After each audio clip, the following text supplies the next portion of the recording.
nothing was wrong. That's the problem. For 15 years, he was doing fine. Not great, not terrible, just fine. He had a job that paid on time, a salary that covered rent and bills, and a respect that came from consistency.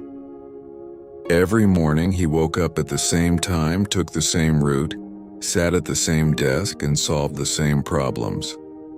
His life looked stable from the outside, the kind of life parents proudly describe to relatives. Whenever someone asked how he was doing, he answered honestly, without drama. "I'm fine." People admired that word. Fine meant no risks, no sudden failures, no embarrassing setbacks. Fine meant safety. His family often said, "At least you're settled."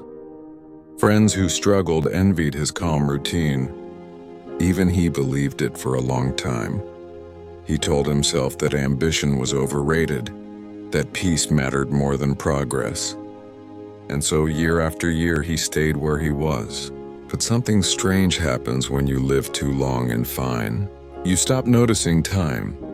Days blur into months, months into years. Promotions passed quietly. New people joined, younger people, hungrier people. Some stayed, some left, some surpassed him. He congratulated them with a smile that felt genuine enough. After all, nothing was wrong with his own life. That was the comforting lie. One evening, after another ordinary workday, he sat alone at home scrolling through old photos. He saw a younger version of himself, eyes sharper, dreams louder.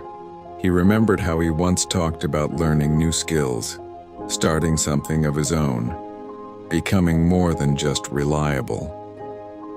That version of him believed fine was temporary. Somewhere along the way, temporary had become permanent. The realization didn't hit like a breakdown. It came quietly, almost politely.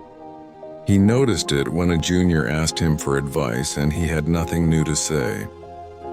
When meetings felt repetitive instead of challenging. When Sundays brought more dread than rest because Monday would look exactly like last Monday. He wasn't unhappy, but he wasn't alive either. He was existing on pause. That night, he asked himself a question that scared him more than failure ever had. If I stay like this for the next 15 years, would I be proud? The answer didn't come immediately, but the silence was loud enough. He realized something painful. Comfort had numbed him. Stability had slowed him down. And fine had become the most dangerous word in his life because it gave him no reason to change. He didn't quit his job the next day. He didn't post motivational quotes or announce a bold transformation. The change started silently. He began waking up earlier, not to hustle for social media, but to learn. He invested time where he had invested excuses before. Skills he once postponed became priorities. Fear was still there, but now it had competition. Regret. He stopped telling people he was fine. Instead, he told himself the truth. "I'm capable of more." That sentence carried weight. It didn't promise success, but it demanded honesty. Some nights were exhausting. Progress was slow and invisible. No one clapped, no one noticed. That was okay. This change wasn't for validation. It was for survival. There were moments he doubted himself. After all, he wasn't failing before. Why risk discomfort now? But then he remembered that quiet fear, the one that whispered, "What if this is all you ever become?" That fear pushed him forward when motivation faded. Slowly, opportunities shifted. Conversations changed. His confidence returned, not loudly but steadily. Years of being fine had taught him discipline. Now that same discipline worked in his favor. He wasn't chasing overnight success, he was reclaiming momentum. He understood that growth doesn't always start with pain. Sometimes it starts with boredom, with dissatisfaction so subtle that it's easy to ignore. Looking back, he realized that nobody had trapped him. Society hadn't failed him. He had simply accepted comfort for too long.